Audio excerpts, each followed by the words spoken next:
Ghana and Ivory Coast just rewrote the rules of a $130 billion industry, and the West has no answer for what comes next. Think about the last time you bought a chocolate bar. The wrapper said Swiss or Belgian or American, but the cocoa inside that bar, the raw material that makes chocolate possible, almost certainly came from two countries: Ghana, Ivory Coast.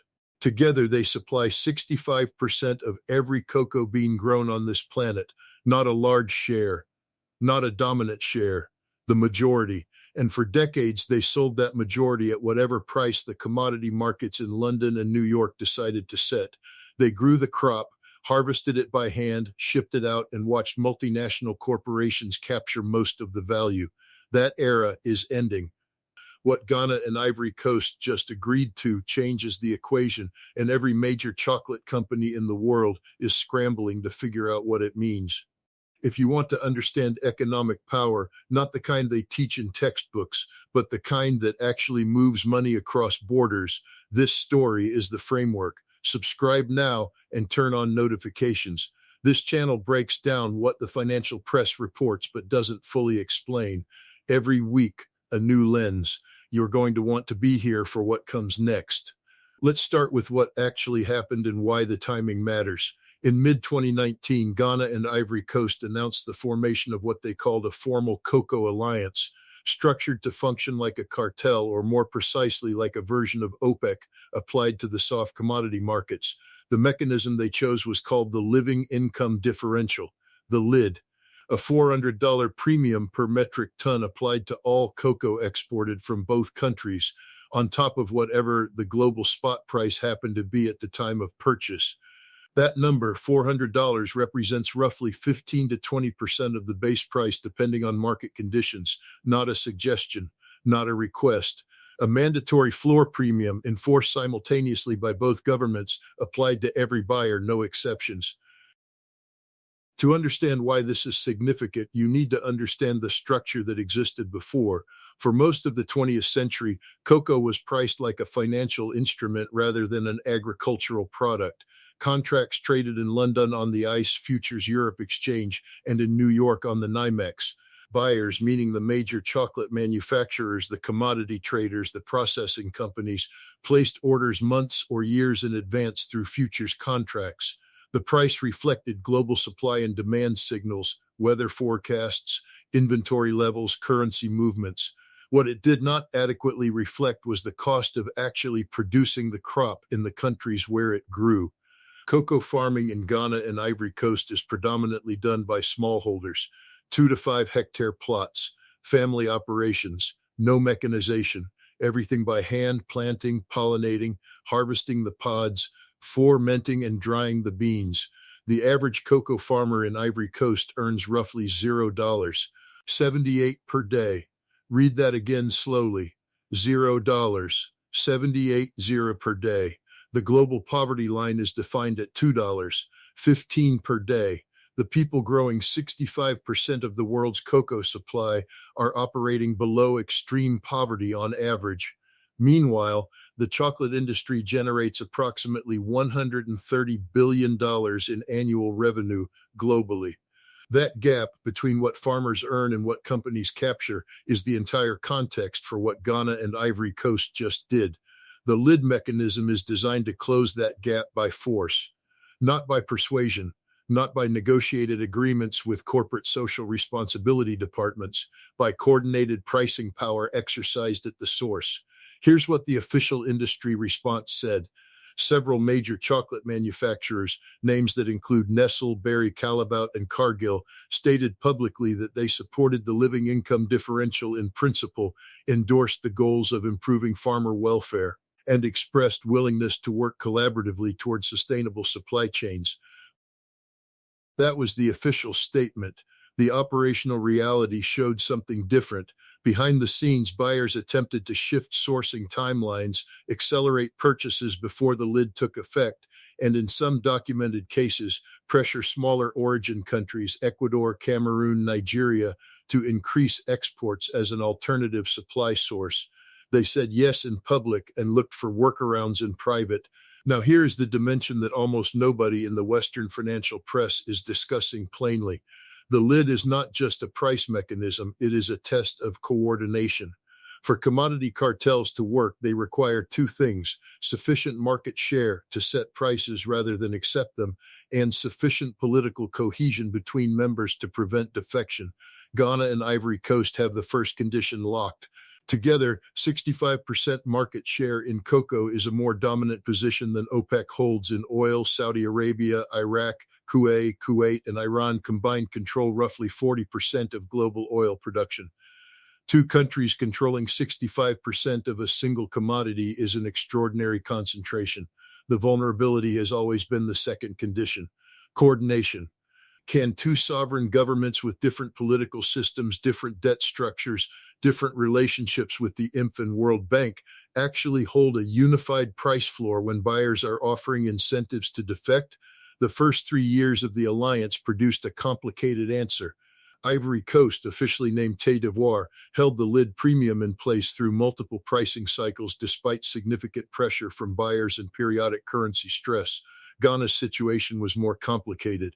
Ghana entered a severe debt crisis in 2022, requiring an IMF bailout program that included significant conditions on fiscal management. COCOBOD, Ghana's state cocoa marketing board, carries substantial debt of its own, reportedly in the range of $2–3 billion accumulated through years of advanced sales and operational financing.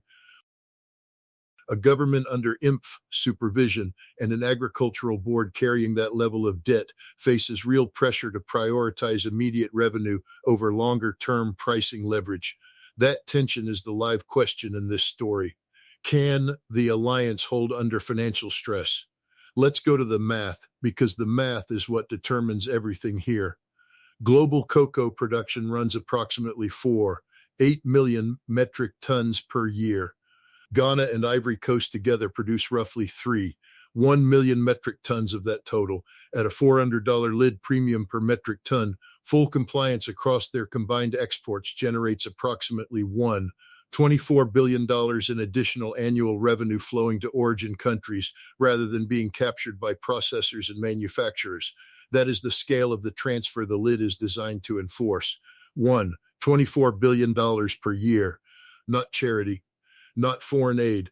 Revenue extracted through pricing power applied to a captive supply. Compare that to the alternative.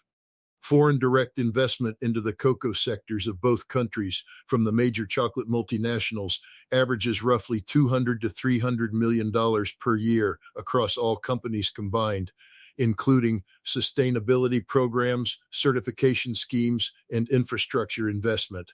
The lid, if fully enforced, transfers more value in a single year than 4 to 6 years of cumulative corporate investment programs. The math is not complicated. Market power generates more than goodwill programs.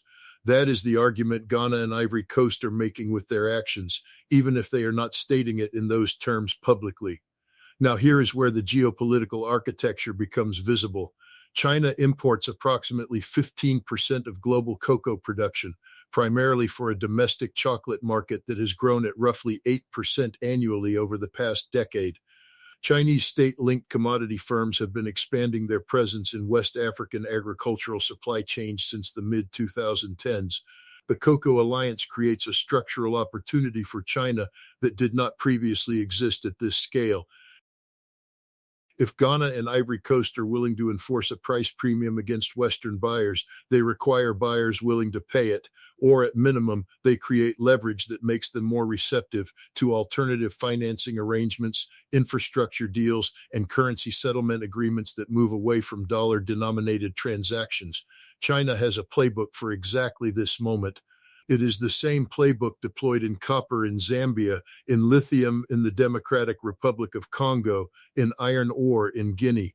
Provide infrastructure financing, accept commodity repayment on long terms, establish processing facilities inside the country, and gradually shift the relationship from pure extraction to integrated supply chain partnership.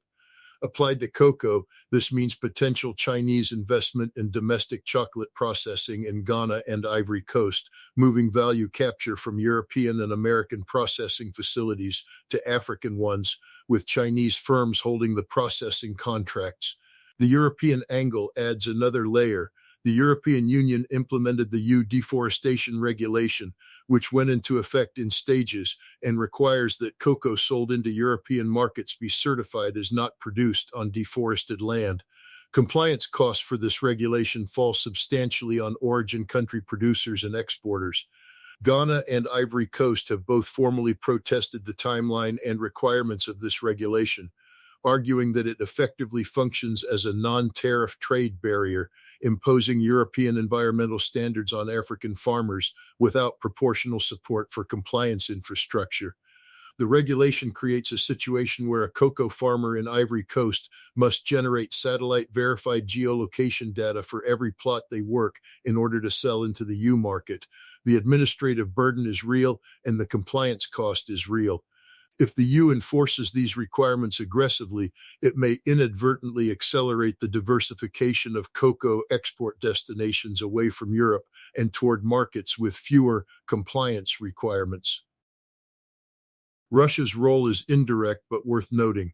Russia is not a significant cocoa importer, but Russian diplomatic and financial engagement in West Africa has increased substantially since 2020 through a combination of security relationships, Wagner Group-linked political influence in the broader Sahel region, and bilateral agreements with individual governments.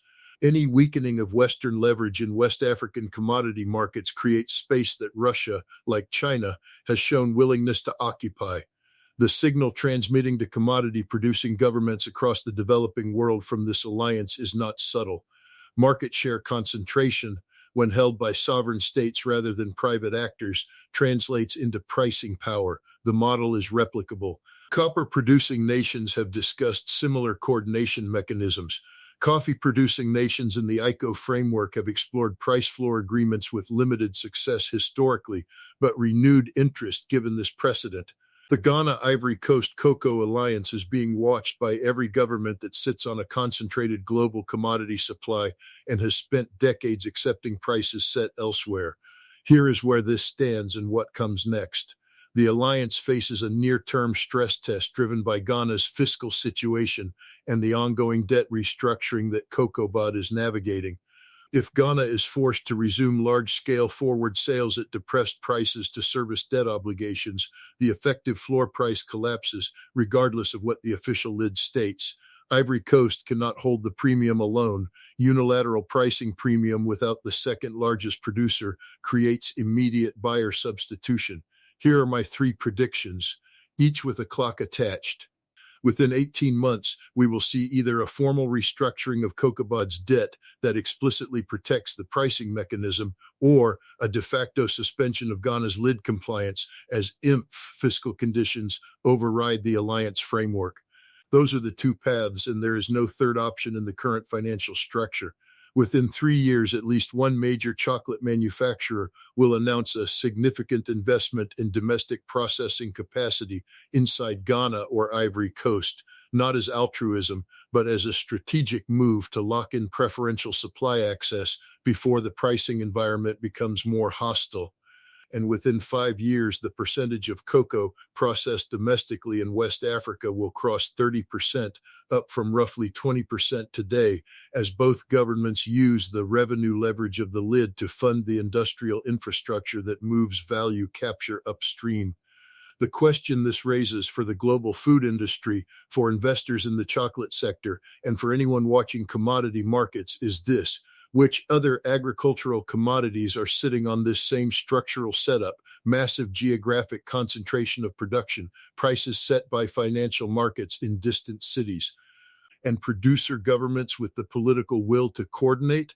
Drop your answer in the comments. Which commodity gets an alliance next? Coffee, palm oil, or something else entirely? Tell me what you think, because I read every single one. If this gave you a framework for understanding commodity power that the financial press usually leaves implicit, share this with one person who follows markets or global economics. They need this lens. The next video takes this further into territory most analysts are not publicly discussing yet. Subscribe so you're there when it lands.